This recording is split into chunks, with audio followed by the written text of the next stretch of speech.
Good afternoon, everybody. Bobby Cleveland here, Executive Director of Oklahoma Corrections Professionals, along with State Representative J.J. Humphreys. J.J., uh, it looks like the Department of Corrections is intentionally not hiring people, intentionally keeping the employees a low level. They pay overtime; that's cheaper than hiring another person, but they don't seem to really give rats about a person Behind. Rats behind. a person's an individual. They just don't care. Well, Bob, I think that's pretty evident. And if you'll go back about 3 years ago, 3 or 4 years ago, the way that we got a $43 million raise is exactly what you're talking about. They stopped hiring people. They changed their post ops. Now, this is what makes me mad, Bob. They go in and they change. So they'll say, okay, you got to have two people on this protective unit, protective custody or the shoe or whatever you want to call it, segregated housing. Okay. Anyways, they'll go in because they ain't got the manpower and say, oh, we're going to change the ops. We only need one now. Well, guess what? Then that puts that one individual doing what two people ought to be doing. And then when something happens, do they go back and go, well, we changed post ops and really he was out, he had more than what he could do. No, they hold you accountable for doing two people's jobs. But again, where's the money going? They're broke. So if they're saving all this money from not hiring people, where is the money going? Because again, that's how we got the raise. If you claim to be paying on 100, but you only have 50, where's the other 50%? So Well, something needs to be done about the budget. If they've got X amount of money for employees, and they don't have them, then where is that money going? well, that's exactly what I'm saying, Bob. Where is that money?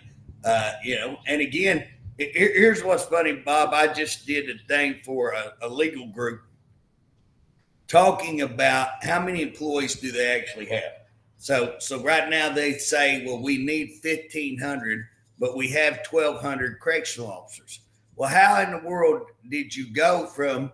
Remember when we were fighting all of this out about the $43 million raise? That come about because we were talking about how many officers do you have, and it come out. They said originally after 3 months of us trying to get a number that they wouldn't give us, they finally gave us we're 300 short. We come back and said, bull, you're more than 300. You're double that. You're 700 something. Then they finally come back and said, okay, we're 900 something.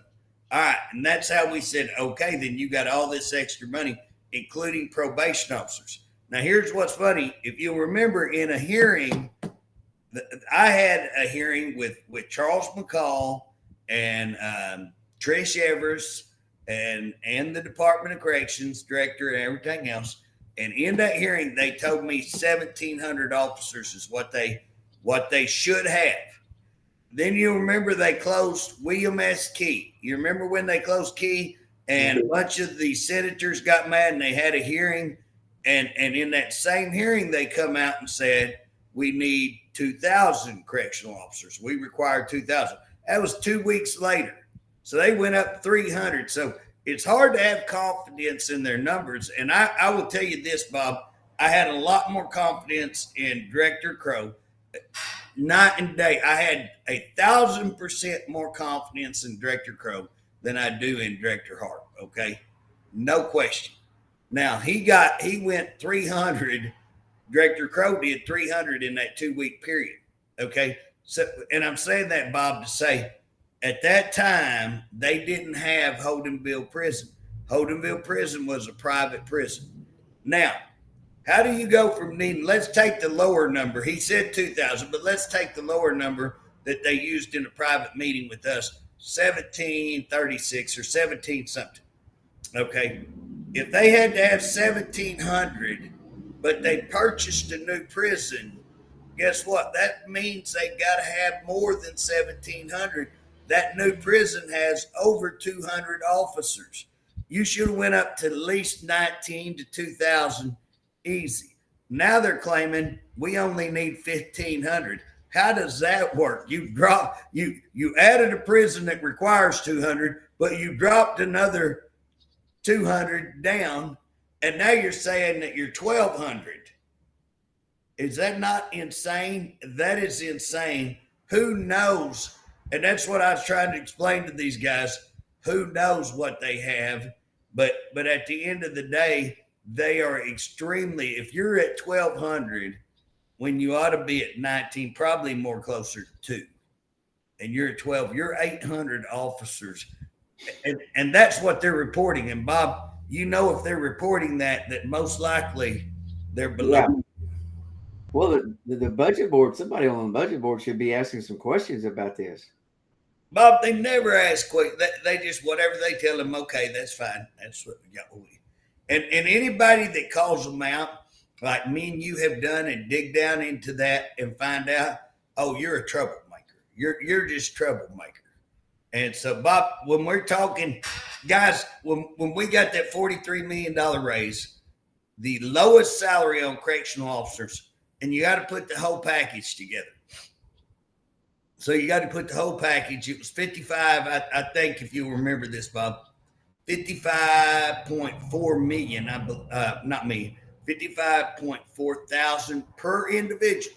Okay, so again, when you start talking about 940, get your calculator out and multiply 55,400 times 940.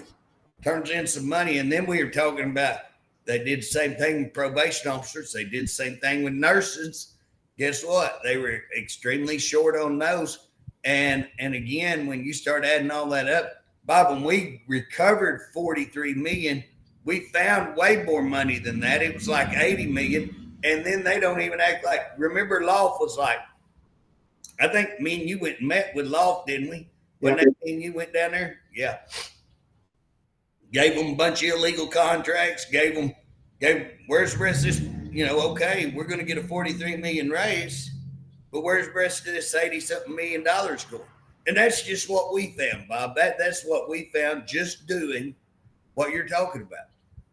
It's astronomical. And why, Bob? So it looks like they're intentionally not hiring people. I mean, it looks like they're intentionally not hiring people to put a shortage. And what's the reason? I mean, why with all the problems they have, why would you do that? I guess so you have more money to spend on other things. Take a plane trip here and there.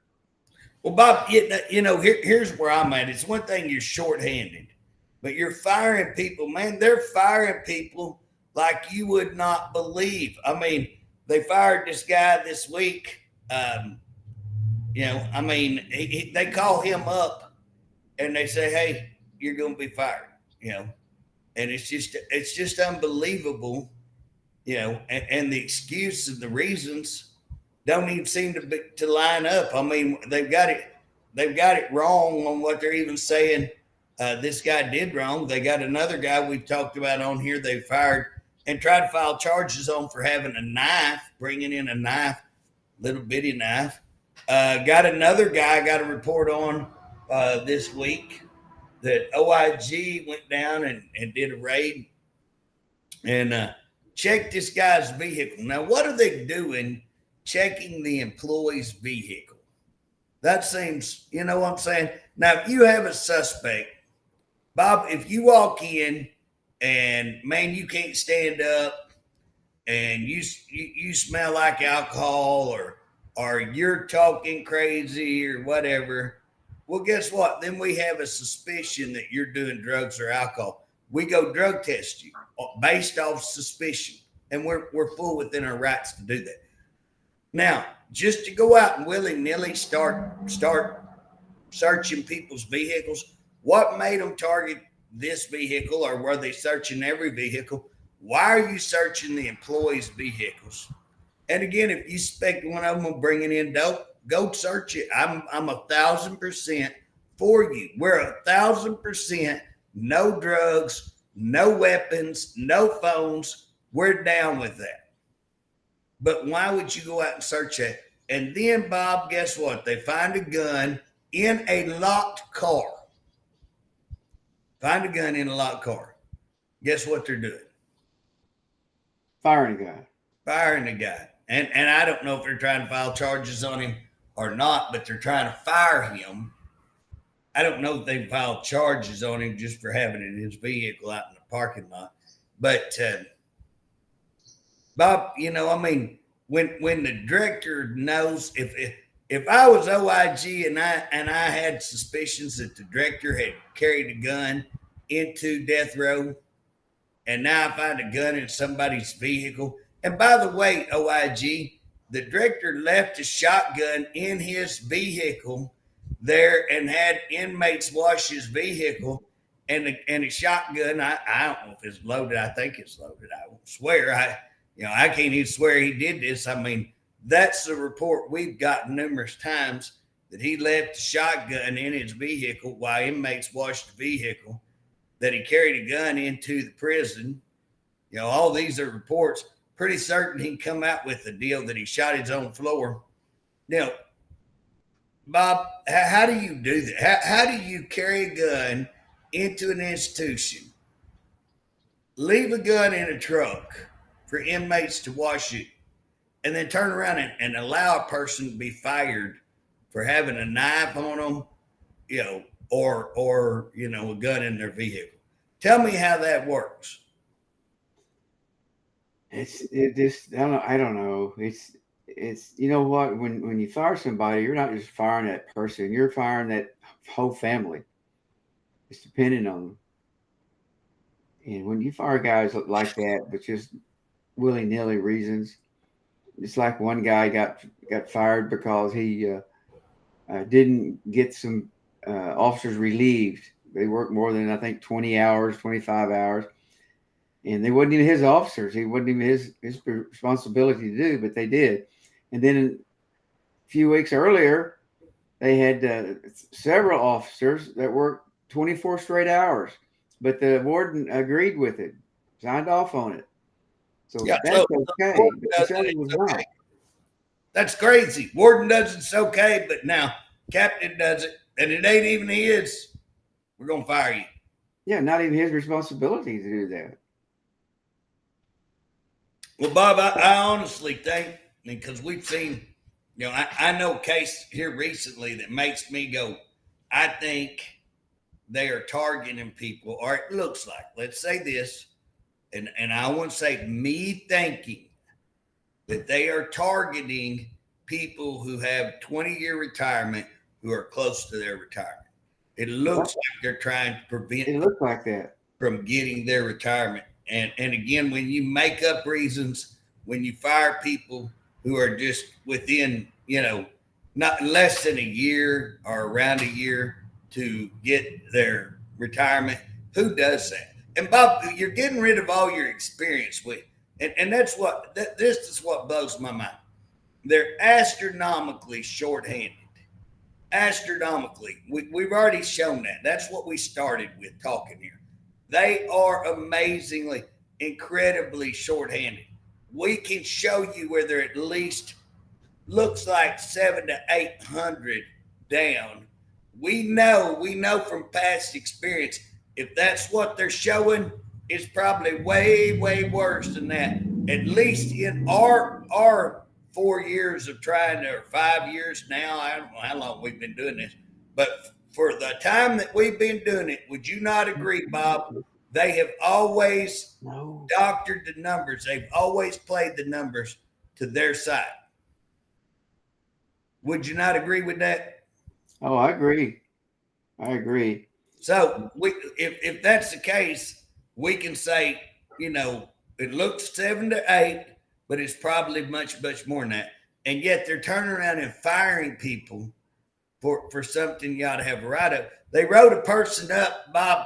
A lot of people were mad. I got a couple of reports on this, that OIG comes in and they're spitting in the trash can. Well, you can't have tobacco down there. So here's an OIG officer carrying tobacco in, spitting in the trash can, but he's going to charge somebody. So they wrote somebody up for carrying a vape in, and they wrote them a letter of concern. Now, how in the world can you be going to arrest people for contraband while you spit in the trash can and carry that? I mean, That's the kind of stuff that sends bad messages across that. You're going to let the director walk into a place with the gun. You're going to let the director have a gun out there in his vehicle that he brought in and let inmates wash. You're going to let him do that. He shoots his floor, nothing done, no drug test, no nothing. It appears that way. He won't at least supply it. But yet we're going to have somebody have a gun in their vehicle locked up. Guess what? You need to go. Knife in your pocket, you need to go. You got a vape? Oh, we're going to write you up for that. Wow. What's the message that gets sent when we have that kind of stuff going on? It's bad, Bob. Well, that's one of the reasons, or many of the reasons, that there's problems within the prison. But what do you do that? At least I have to say this: at least he wrote a guy up. He just didn't fire him, because he has been just firing him. He didn't write him up, doesn't talk to him, and in fact, there's one guy that was took a day off to go to the doctor. They called him on the way to the doctor and said, "Turn around and come back. We're going to fire you." So he doesn't get the chance to defend himself, talk about what happened, what the problem is. They just fired. Bob, if I'd been that guy and got me some Alka-Seltzer, put in my mouth and went in their office and started foaming, hit the floor. I said, y'all stop me from going to the doctor. Why? Who would stop somebody from going? You know what I'm saying? It's so important that we got to have you come and miss your doctor appointment. Go on to your doctor appointment, come back, we can take care of you another day. How hard is that? That's reasonable. You're the arrogance of these people. We are so important. We don't know why you're going to the doctor. Are you going for cancer? Are you going for just a general checkup, whatever? But whatever you're going for, our agenda is more important than your life. Our agenda is way more important than you going to the doctor. And that's their attitude, Bob. And that's just what goats me. People say, my wife will listen to me and you talking or what I'm going to write or something. And she'll go, you're rude. And that's something not to joke about, or y'all shouldn't talk like this. She just needs to know how bad these people are, Bob. I mean, these people, guess what?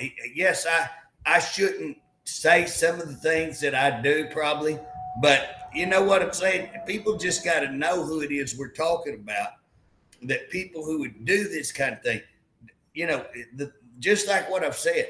I mean, I look at all the stuff the director's done, and then they turn around and fire people for something of not even a fraction of what he did, and yet we're going to fire them. And again, Bob, who does that hurt? It hurts everybody, because we're already shorthanded. And guess what? That's just one more place. And especially if you have people that the rest of the staff look up to, which are the people they want to fire. Bob, if staff looks up to them, and if they know their policies and they know guess what? They don't want those people around. That's called experience. They don't want those people because that challenges them. That challenges their authority, because they know there's somebody there that knows 10 times more. Just like Harpe. I mean, Harpe don't want me or you around. He started that. Hey, we don't want anybody around that's going to hold me accountable. We don't want anybody around that's going to be looking over my shoulder. Well, guess what? If I was him, I would be wanting everybody around that would give advice, that would look and just like you, if people would call you and tell you what the problem is, and they don't want to talk to me directly, but they will talk to you directly, I'm going to bring you in and say, Bob, would you consider being our grievance officer? Would you consider, can we contract with you and let everybody, even the OCP people who are not OCP people, could people call in and you handle our grievances? Guess what? You're going to cut down on lawsuits. Bob, how many lawsuits when Director Crow was allowing you to do that? I mean, you weren't officially the grievance person, but you were who everybody was calling. You were calling him and saying, hey, I've got all of the scoop, and here it is. And Bob, can I get a witness that you did? There were several cases in which you said, we can't help you. If you found that somebody had, done something grotesquely wrong, I mean, there's lots of times, hey, we're not going to help you. We can't help you. You're wrong. But guess what? Your lawsuits, how many lawsuits did y'all cut down on? Significantly, wasn't it? Oh, zero. We were having, yeah, your legal fee, man, I mean, went to nothing. It was looking great. And now it's lawsuit after lawsuit. I don't even know how many lawsuits they got. They got so many lawsuits they're fighting. I just don't know how. Of all the, I could think of one case that we've lost. Off the top of my head, one case we've lost now in 3 years. The rest of them been won, but the sad part is they win them at the level at the state level, at the DOC level, going through their policy. Civil Then they go to the courts, they win again, and he keeps. When he comes time to pay the piper, he's going to owe a lot of money to a lot of people. Bob, they got them executive officers who's got that lawsuit, and I'm gonna predict they're gonna lose that. That's gonna be a lot of money, Bob. Yeah. Then you turn around and I mean, I know of about 28. We probably in OCP got what, 28, 30 cases? Yeah, probably. That are pending. And again, like I say, have won every one of them, and they're trying to appeal. And guys, what's funny, the appeal is not they're going to go over here and try new evidence or show. What they're appealing is saying something was done wrong in that court process.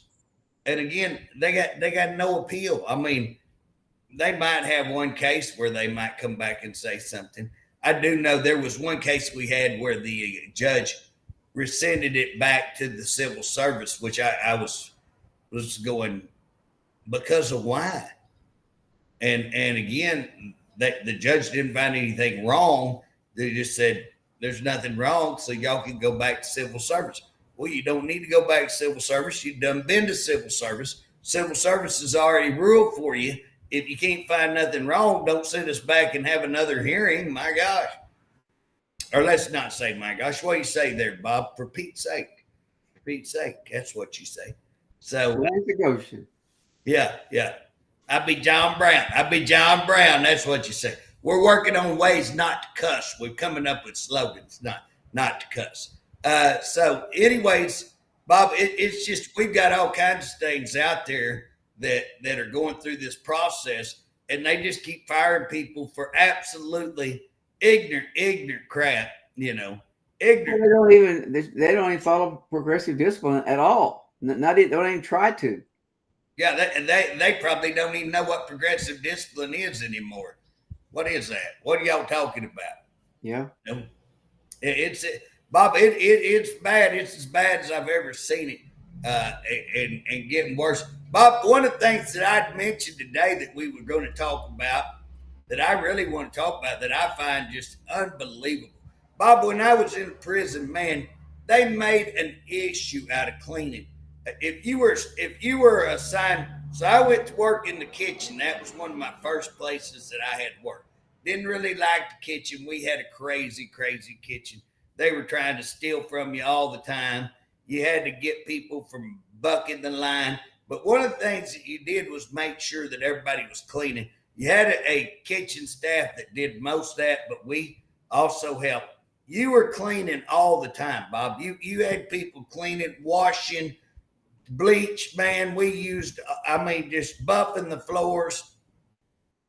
If you got assigned to a unit, man, it was buffing all the time. They wanted it clean. And if as an officer, you wanted it when they walked in, you wanted them to go, that boy right there takes care of this unit, man. It's clean. Everything's picked up. That's showed you were doing a good job.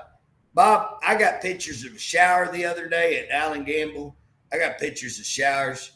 You wouldn't believe it. Nasty, Bob. I mean, fungus, mold in there. Nasty. I got a call from a person in the kitchen. They said maintenance come in to take apart one of those deals that you keep your food trays in, so that you can go ahead and have your food trays, or you delivering food trays, and it keeps them warm and stuff. They said they had to take that apart. It wasn't working right. Fix it. Found maggots all in it. So it had maggots all down in it. This is what they put your food in, okay? Bob, what is happening? What is going on that they can't? I guess they're so short-handed they ain't got time to even worry about cleaning stuff. Is a problem. It's out of control, Bob. I mean that's the whole deal. Well, I think they've lost control of the prisons overall in general. They've lost control of them. Well, Bob, they were. I've received, and you get this. You get the same thing. You get all the calls. Man, you can't even keep up. I mean, and what's funny when we're trying to write this up, I was trying to keep it. You know, this morning trying to. You could go on forever with all the stuff that we get. You know.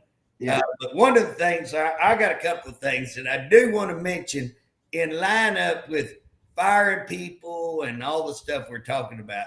So I'd been told that one of the inmates was staying in the armory all the time. You know, your inmates ain't supposed to be in the armory.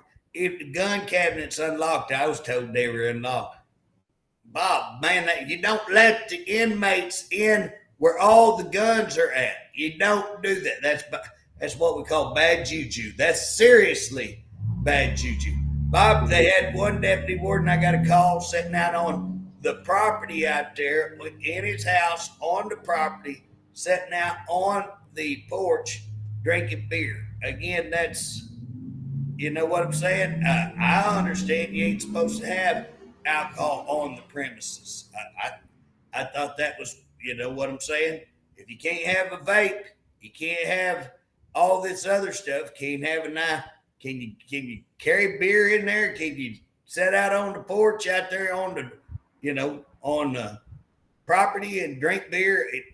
If you do, it's not a good look. Go in the house if you're going to drink some beer. Probably nobody'd say something.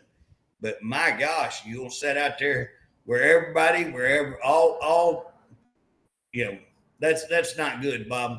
Then I was told they're letting inmates go eat dinner with some of your wardens, and the chiefs and all them are sitting down and having dinner with the inmates. Bob, if you're going to fire people for knives and guns, why are you picking and choosing? If I can sit out here and hear all this stuff, Bob, surely somebody in there ought to be able to hear the same things that I'm hearing. Wouldn't be hard, but they don't want to hear it.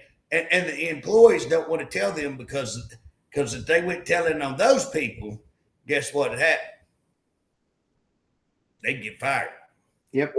Quickly. But Bob, that's where we're at as a you know. Now I do want to say something positive, Bob. I do want to hold up positive.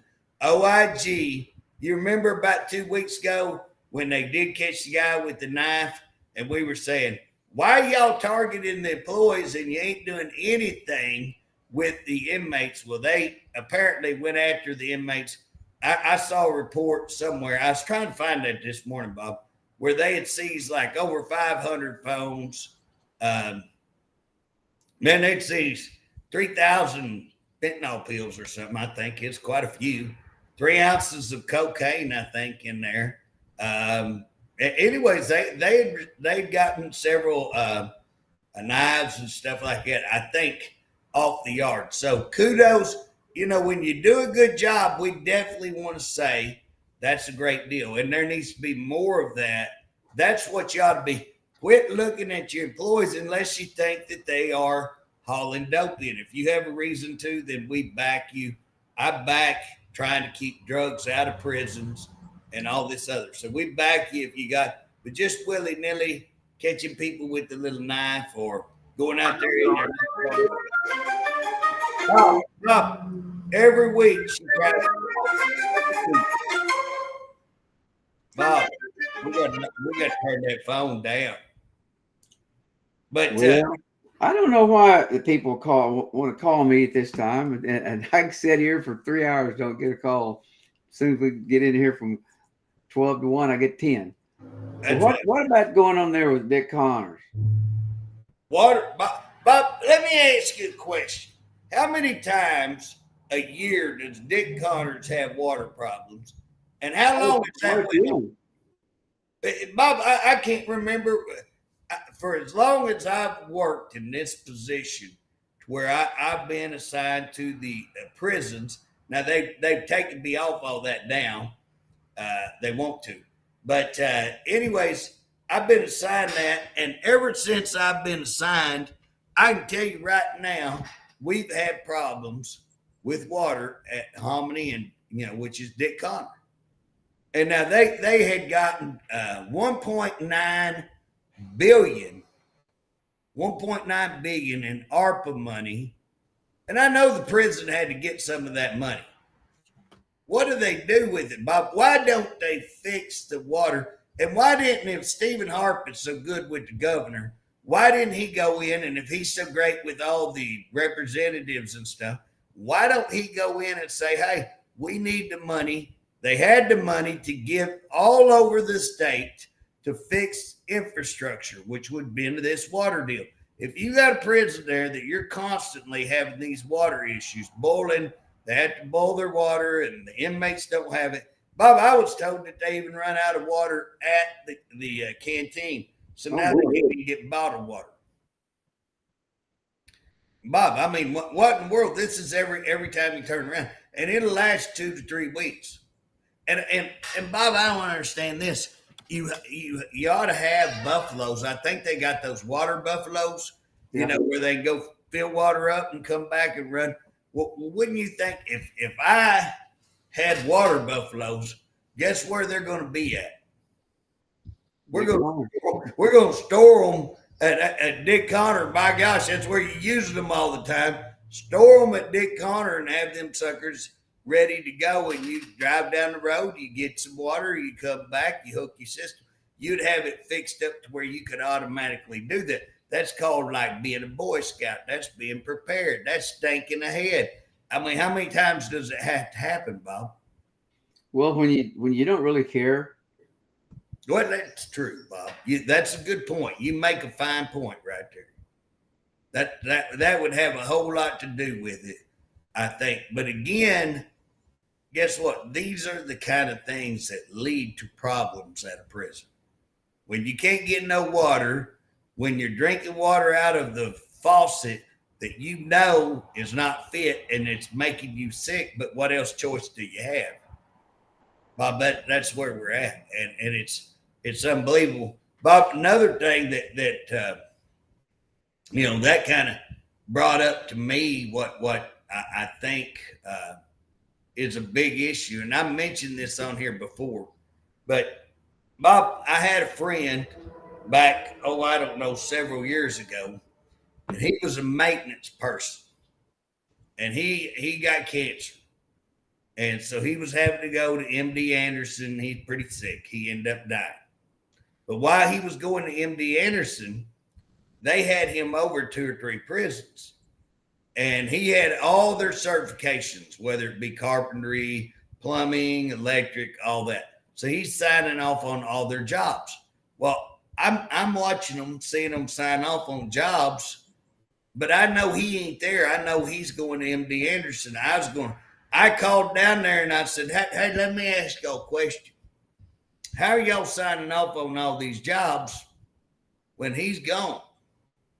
And he calls me. He said, JJ, they let me sign that and I keep drawing my salary. And he said, I need this salary. I'm going through a tough time. I was a friend of his. And I just said, okay, I'm going to shut my mouth and leave it alone. Yeah. Now, I feel like I did the right thing. Okay, I just shut up and left it alone. But Bob, the other day, it is my understanding that they had a young man went to work for them. Kind of same thing. He's working. He's got these certifications, and they have him sign off on a bunch of these work orders that he didn't supervise. He can't sign them. He didn't supervise them. But they bring them to him. He signs them. Gets to thinking after that, man, maybe I shouldn't have signed them. Calls the organization that's over construction, that certificates and that. Called them and said, hey, just signed all these, but I wanted to check. They said, we filed felonies on 3 different people for doing the same thing. It's forging that paperwork. It's fraud. It's felony. He goes back to the institution and says, hey, I can't sign these like this anymore because we're committing fraud. We're committing a felony. Now, these people told him they could file on him and take his certification away if he did that. Now, Bob, what would you do if you had your certification that you'd worked to get and you went to school, and now they're asking you to fraudulently charge those, and now you got a group saying, if you do that, we'll file a felony on you and you can lose your certification. What are you going to do? It's put yourself into a pickle. That's one thing. Well, I'm going to tell you, I'm not going to sign it. I'd go back and say, hey, I'll do my job. I'll go supervise. I'll sign, but I'm not lying for you, and I'm not filing fraudulent paperwork, and shame on you for, and by the way, Director, I will be asking that group to start investigating you. You bet on that right now. You bet on that, okay? Y'all are breaking the law, and I've said this in the past and didn't quite be as blunt as I have been, but I'll be blunt today because you fired this individual who I know, and again, he tried to do right. He tried to do right by y'all. He tried to tell you the law, and y'all so dang sorry. You're so sorry because this is the kind of agency you run. Kind of agency that they do exactly, you do the same kind of things, just like what we're talking about, firing people for doing less than what you do, and you fire them, and you shorthanded know it and change the books so that it will reflect you don't even have to have these people. You change your numbers, you cover up murder, you cover up rape, you cover up extortion, and you change the way you report that so that you can't see it. So terrible. Bob, I mean, it's just, you're going to fire a guy because he refuses to commit a felony for you. Well, how many deaths do we have this week? Do you know? I think we had about 3 this week. So you had one at Allen Gamble, you had one at Harpe. I'd have to look where the other one, I can't remember whether it's at Dick Connors or OSP, but you had 3 OSP. Yeah. So I think I'd have to go back and look because I think I'd wrote down 3, I believe. But Bob, just think about that. I mean, every week we're reporting just 3. When I worked for them, man, I mean, somebody died. It was a big, big deal. Now we're saying, well, all you had was 3, Bob. Is that all you had? Just 3 deaths. I mean, can you imagine? I never dreamed that we would sit here and have a conversation of, well, it's a pretty slow week, Bob. We just had 3 people die. Pretty slow this week. Well, are we at 100 for the year? I don't know. I hadn't called. What I did last year in September, I called the medical examiner and asked them how many they'd had. And again, I forget what the number, I averaged it out, and it was about 15 per month. And then what we did, we kept track in September, and we kept track in October. We didn't keep track in November and December, although we know there was a bunch. And so we kind of estimated about 180, which I think we'd be pretty accurate. Again, just off 2 months, we were averaging 15 deaths. I don't know what they're averaging this year, Bob. But again, your issues are they've lost control of their prisons, and they have everybody else. You know, it's definitely out of control with what's going on in the prisons, and just, I mean, it's just unbelievable. And that's why, Bob, when we're talking about all of these officers, you know, Bob, I as you know, I'm involved in that lawsuit with inmate Ross, you know, and one of the things that I talked to, so I had to write up a whole deal on that, talking about, you ought to look at that investigation, Bob. I mean, you want to talk about sorry investigation. That may be the sorriest investigation I've seen, and I know the guy who did it, and I like the guy who did it. But what I'm saying is they have just dropped to they dropped to just the bottom. I mean, if you call that an investigation, shame on you. You know what I mean? Shame on you for even doing that, Bob. When I walked into a place, you're going to say, first of all, you would seal it off and you'd leave the body where it's at. They move the body. That's always a pretty good indicator something's wrong. Right. Okay. But you got body pretty quickly, didn't it? Yeah, quickly. And then if you walk in, you're going to stop and you're going to describe. So first thing I would do, and I've done this 100 times, you're going to walk to the door. You're going to start taking some pictures as to what you see, whether it's a drug house or whether it's a murder, whatever. I mean, if I walk in a room and here's a bag of dope laying on the table, I take a picture of that bag of dope before I move it. And then I write bag of dope found on the dresser, west side, room on the west side of the house, known as the master bedroom, on the table on the right side of the bed is a bag of dope. That's how you write that up. A white powdery substance thought to be methamphetamine. Okay. Now, if you walk into a room, you say, take pictures. You say there was a large amount of blood all over the room, which there had to be. It was located mainly on this side, which would show where the fight occurred most likely. They say, well, there was blood puddling on the bed. Well, if there's bed, if you've got a bed sheet and you got a blanket on that bed, it's unlikely with the kind of injuries this guy sustained that you're going to have puddling. They're talking about handcuffing and doing CPR. You don't CPR a guy that's handcuffed. They talk about one thing. You got a footprint, a boot on the face.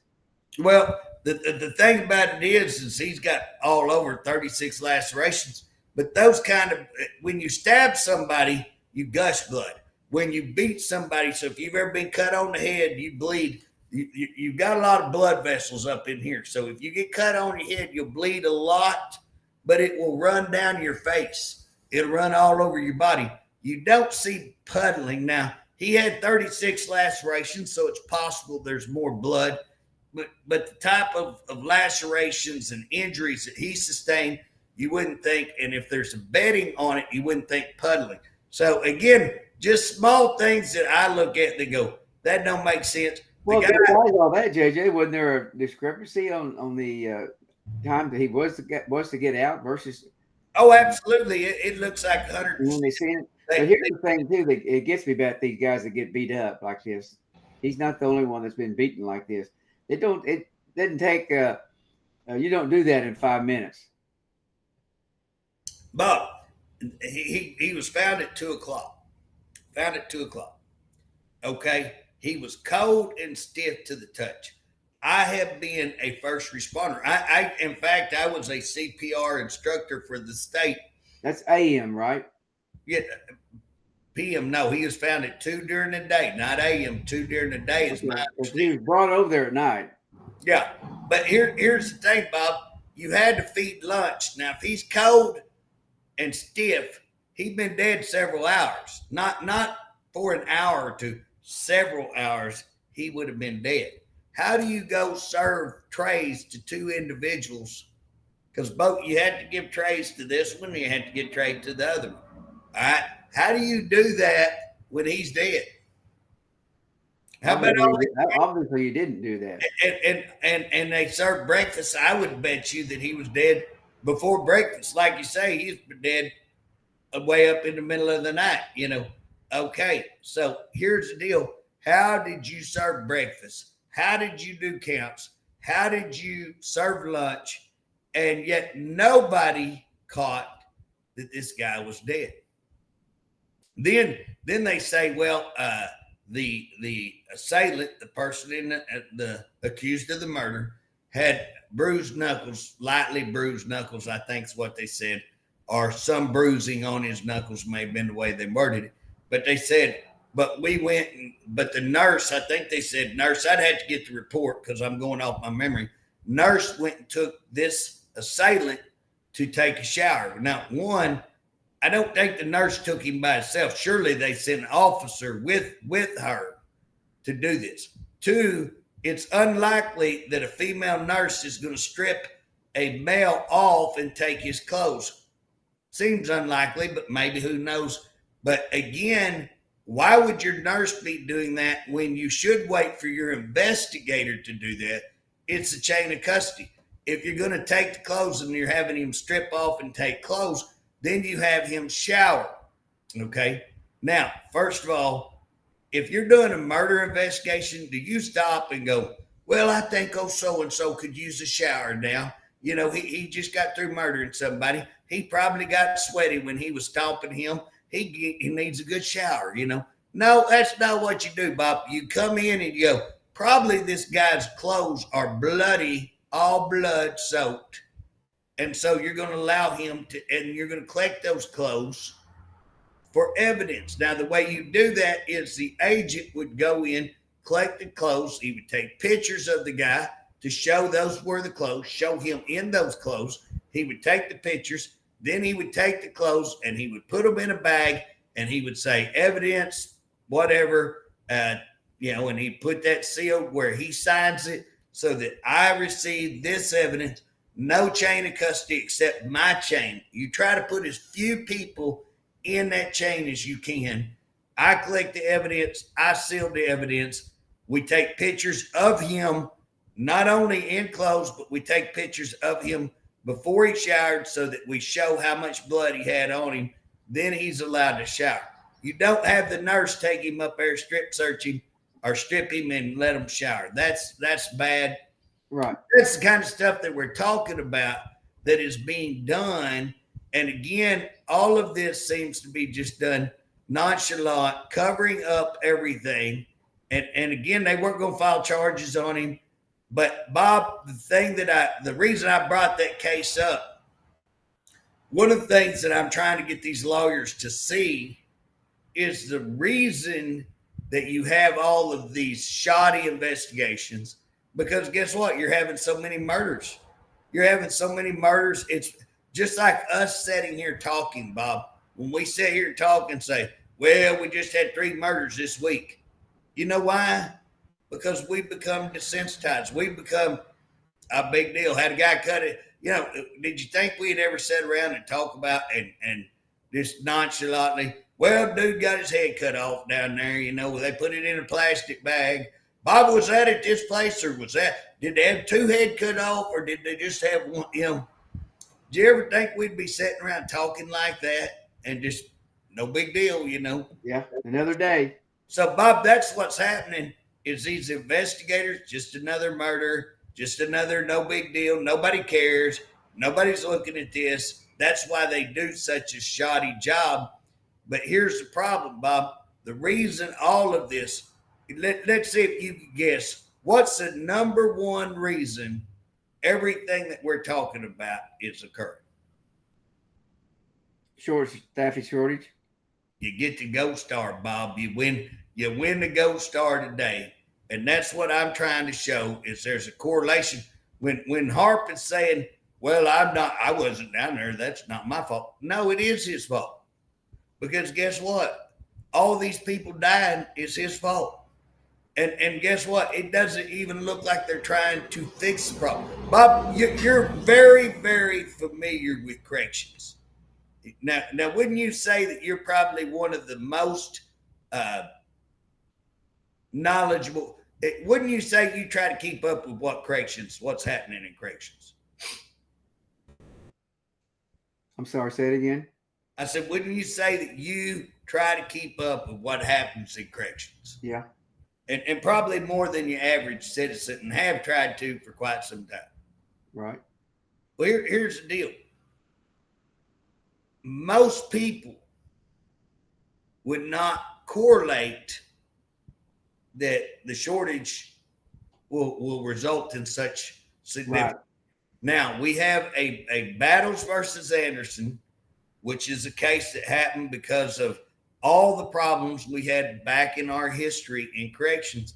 And guess what? A definite correlation between when you drop officers, when you drop staff, when you drop those staffing levels, guess what happens? More drugs, more contraband, more chaos on the yard, more illegal activity. Illegal activity results in inmate on inmate violence. That results on inmate on staff violence, and it'll escalate until you have a riot. Now, You were just talking about just earlier about how many deaths, how many people been beat up. Was just talking about that, which is shortage because you're short people. Guys got fired, been fired because we're short on staff. So we fire people. Oh, so we're short on staff. Let's go fire somebody. Let's get somebody that's got 20 years in, so we don't have to pay their retirement. well, That's the way it's being run. well. Why would they, Bob? Why would they fire people and then seemingly you tell me, Bob, what have they done to hire people? That's what I was going to ask you a while ago. And kind of got off on a different. What do you know? You're more active in everything on all this. I mean, you talk to people all the time from all over the state with prisons. What are they doing to hire people? I don't know of anything they're doing. I mean, I'm sure they're running maybe an ad or two, but Bob, They have an academy. This guy's been in there 3 years. We've seen the numbers continue. If you remember, Bob, when he came in, he talked to us and said, I've been hearing what y'all been doing, and I agree, and we're going to try to do everything y'all are talking about. And the main thing we were talking about, you got a bloated administration, and you got a shortage on the ground, boots on the ground, officers and staff. And guess what he's done, Bob? He's done nothing. He has lied. He lied right there. He has not shrunk the administration. The guy's not done anything. He's fired administrators and then brought in people that that know absolutely nothing. So what he's done, he's shrank the knowledge. I always like, okay, well, JJ has limited knowledge of institutional facts, or understands institutional knowledge. You know what I'm saying? She's got a thimbleful, knows absolutely nothing, and sits around and talks about what I know. And again, she can't even have a conversation. She sat down with me, and I don't want to act like I'm the most knowledgeable person in corrections, but I mean, I have a little bit of knowledge. I mean, I've just spent 35 years doing this stuff, and anyways, he knows nothing. She knows nothing. His second guy, what's his name? Is it Sharp? No, that's what's the other guy's name? Yeah, I mean, but here's the deal, Bob. I mean, like the first top 5, he brought that gal over from education that used to work in OMES. She was his buddy over in OMES. Guess what? And we're just seeing the whole thing is nobody knows. And then you see all this corruption. Bob, we talked about the food situation. And in fact, what made me think of that, I just got a text, Bob, while we're sitting here. And I was not trying to ignore anybody, but I got a text. I'm being told that the guys on D unit, Harpe, tried to do something about your peoples. D unit is being denied lunch. They ain't giving them any food. Okay, so at Allen Gamble, a group of them on D unit is supposedly not getting food. Now I get texts like that 24/7, Bob. Yeah. And again, we're not getting food. We're having all these. We started by talking about the equipment with maggots in it. You're not cleanliness. You're not getting the food to the people. And now you're going to talk about, we're going to change and we're going to privatize our services, which in my opinion is going to be worse. And if you look at go pull up the company's name. I'd have to go back and look the company's name up. That must be really a major screw up. Well, Bob, here's what's funny. Nobody's talking about this. Nobody is making an issue. I'm going to make an issue. Harpe, I'm making an issue on this. He goes, and he, what I understand now, this is what I heard, but it's got to be somewhat true. So Cisco, a company named Cisco, I can remember their name, but they get word that he's fixing to do this contract with this other company. Of course, they've already come out and said, we're going to do all this with this company. Okay. So Cisco comes in and says, hey, what I understand throws fit because they've got a contract for supplying the food till 2026. So how did Harpe go in there? I was told he just said, no, they ain't got a contract and blacked it out. How do you black out a contract? I mean, that's fraud. When you go in and say, oh, no, we don't have a contract with them anymore. We're going to contract somebody else. When you had a contract. And that's what looks like has been done.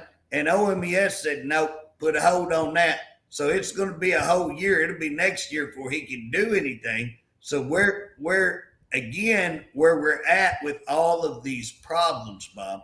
And again, he's not addressing it. And remember, this has been a while back, but you remember when they put in Hinton and they had no girl named Julie there. Nice lady. We like Julie. Julie, I think, got a little bit scared. She was coming on with us and she was talking about all the wrongs. And I think they kind of scared her and got to her a little bit because she's a little bit scared to come on. And that's who they are, Bob. They're a bunch of thugs. This is what's funny. Thugs.